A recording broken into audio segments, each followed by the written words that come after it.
अस्सलाम वालेकुम। उम्मीद करता हूँ सब लोग खैरियत से होंगे। तो सस्ती टिकट के हवाले से मैंने कल भी एक वीडियो बनाई थी, तो उसका पार्ट वन आपने देखा है। तो मैंने कहा पार्ट वन भी बना के अपने दोस्तों को बताया जाए कि सस्ती टिकट में ये क्या क्या मामलात होते हैं। एजेंट हजरात आपके साथ क्या क्या कार्रवाई डालते हैं जिसका आपको अंदाज़ा भी नहीं होता है। तो ऐसा है कि आपका वीज़ा जब प्रोटेक्ट हो जाता है, प्रोटेक्ट होने के बाद पासपोर्ट उनके पास होता है और वो आपको विद इन एक वीक में जब भी आपके यानी वीज़ा लगने के 15 दिन बाद, महीने बाद, 2 महीने बाद, जब भी आपका वीज़ा प्रोटेक्ट कराएंगे उसके एक हफ़्ते के बाद तकरीबन आपकी टिकट हो जाएगी। एक हफ़्ते के अंदर अंदर ये टिकट करवा देते हैं। तो जब आप टिकट और पासपोर्ट वगैरह लेने जाएंगे तो अक्सर जो एजेंट हजरात हैं वो ये क्लेम करते हैं कि जी टिकट में कॉस्ट ज़्यादा बढ़ गई थी, तो इसलिए जो है ना टिकट महंगी लेनी पड़ी है।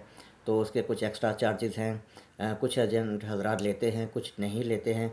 और ऐसा भी होता है कि जो ऑफिस स्टाफ है, आप जाते रहते हैं, बार बार आप उनसे मिलते रहते हैं, तो वो आपसे जब आप पासपोर्ट लेने जाएंगे तो वो बोलेंगे हमारा भी खर्चा दें, तब हम आपको टिकट देंगे। वो 5-10 हज़ार रुपया वो आपसे एक्स्ट्रा चार्ज कर लेते हैं कि जी हमें मिठाई के पैसे दे दें। ये मामलात होते हैं। और उसके बाद जो है, जब आप टिकट हाथ में लेते हैं तो आपको पता चलता है कि आप अगर फैसलाबाद, लाहौर या सरगोदा, इधर मंडी के इस साइड से हैं, तो आपके नियरेस्ट एयरपोर्ट नहीं देते, या तो मुल्तान या कराची का देते हैं, क्योंकि वो सस्ती टिकट ख़रीद चुके होते हैं। आपको बोलते हैं कॉस्टली मिली है, और बज़ाहिर उन्होंने एक सस्ती टिकट ख़रीदी होती है या कराची एयरपोर्ट से या मुल्तान एयरपोर्ट से। ठीक है।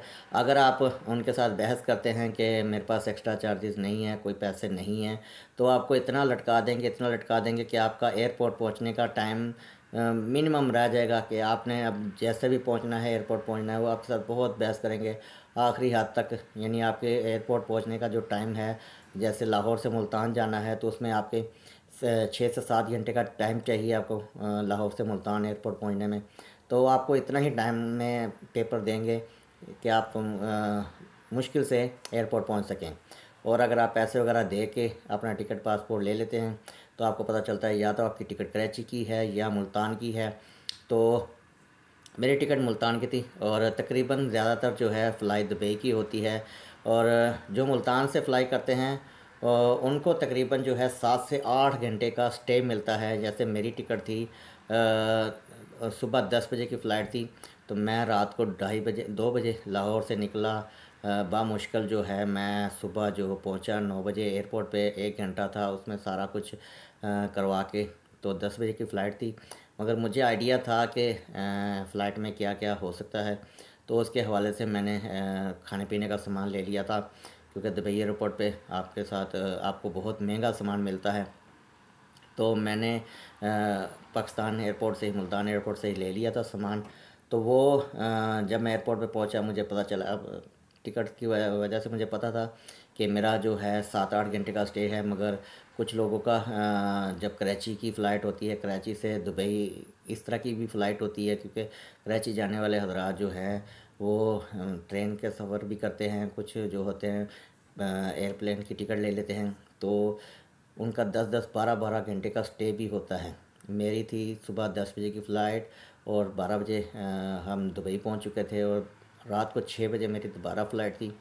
और 11 बजे मैं तकरीबन 11:30 बजे मैं रोमानिया बुखारेस्ट एयरपोर्ट पे उतरा था।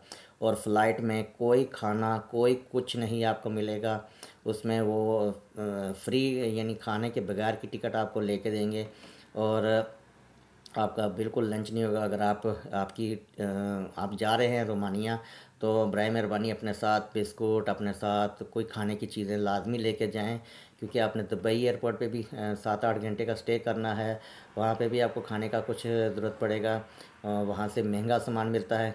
फिर उसके बाद आपने बुखारेस्ट एयरपोर्ट पे उतरते साथ ही कुछ लोगों को तो कंपनियाँ अच्छी होती हैं वो लेके जाती हैं, और कुछ कंपनियां जो होती हैं जो हमारे साथ हुआ, हम 11:30 बजे पहुँचे। मेरा तो कज़न था उधर, भाई था तो मेरे लिए तो बिरयानी लेके आया हुआ था, मगर बहुत सारे दोस्त जो 15-15 16-16 घंटे की ट्रैवलिंग करके जब बुखारेस्ट एयरपोर्ट पे उतरे तो आगे कोई रस्सी खाने वाला कोई खाने की कोई चीज़ नहीं थी। तो फिर उन्होंने एक एक केला लेके दे दिया कि ये खाएं। और उधर से फिर हम सुबह निकले, हमारे दूसरे शहर जाना था 7-8 घंटे की ट्रेन का सफ़र करके। तो हम अगले दिन जो है 23 तारीख की फ़्लाइट थी, तो 24 तारीख को शाम को 6 बजे हम अपने रिहाइश पे पहुँचे थे, जहाँ पे हमें कंपनी ने स्टे करवाना था। तो आप देखें कि 23 तारीख 10 बजे की फ़्लाइट और 24 तारीख शाम को 6 बजे, यानी तकरीबन 30 घंटे का सफ़र करने के बाद जब आप किसी जगह पे पहुँचते हैं तो आपकी हालत बुरी हो जाती है। तो इसलिए जब आप आपको टिकट मिलती है तो अपना खाने पीने का सामान अपने साथ लाजमी रखें, क्योंकि ये एजेंट हजरात जो हैं किसी के सगे नहीं होते हैं। ये आपको टिकट वगैरह सस्ती से सस्ती जो इनको मिलती है उसी चक्कर में आपके जो है आपका टाइम पीरियड भी ज़ाया करते हैं, आपका वक़्त भी ज़ाया करते हैं, और ये आपको सस्ती टिकट लेके तो रोमानिया के लिए ट्रैवल करवाते हैं। क्योंकि 14-15 लाख रुपए ये आपसे एक्स्ट्रा ले चुके होते हैं, मगर फिर भी ये सस्ती टिकट करवाते हैं फ़्लाई दुबई की, और उसमें भी खाने का कोई इंतज़ाम नहीं होता है। कुछ हज़रातों की कुछ भाइयों की टिकट अच्छी भी होगी। अगर कोई किस भाई की अच्छी फ़्लाइट हुई है, किसी एजेंट ने अच्छी फ़्लाइट करवा के दी है, तो वो कमेंट बॉक्स में लाजमी बताएं। और जिनके साथ सेम सेम मेरे जैसी स्टोरी हुई है तो वो भी कमेंट बॉक्स में लाजमी बताएं। तो मेरा तो काम था कि आपको आगाही दूँ, आपको इन्फॉर्मेशन दूँ कि फ़्लाइट में ये मामलात होते हैं, आपको खाने पीने का कुछ नहीं मिलता है। तो जब भी आपकी टिकट हो जाए तो या आपका वीज़ा लग गया है तो टिकट शिकट हो जाए तो अपने एजेंट हजरात से कहें, आपने 14-15 लाख रुपया दिया हुआ है तो अपने एजेंट हजरात से कहें कि हमें अच्छी टिकट लेके दें। क्योंकि खाने पीने का लाजमी उसमें अरेंज करवाया जाए फ़्लाइट में। ठीक है, ये लाजमी अपने एजेंट हजरात से कहें कि खाने का लाजमी करवाएं। क्योंकि 5-6 घंटे की फ़्लाइट में अगर आपको खाना वगैरह नहीं मिलता है, आप दुबई से बुखारेस्ट के लिए निकलते हैं या और किसी एयरपोर्ट से बुखारेस्ट के लिए निकलते हैं, तो 5-6 घंटे की फ़्लाइट है बुखारेस्ट की, तो उसमें अगर खाना वगैरह नहीं मिलेगा तो आपकी हालत ख़राब हो जाती है। और जब आदमी 30 घंटे सफ़र करने के बाद किसी अपनी जगह पे पहुंचता है तो उसकी हालत बुरी हो जाती है। तो मेरा तो काम था आपको इन्फॉर्मेशन देना, बाकी करना ना करना आपका काम है। उम्मीद करता हूँ आज की वीडियो आपको पसंद आई होगी। बहुत शुक्रिया।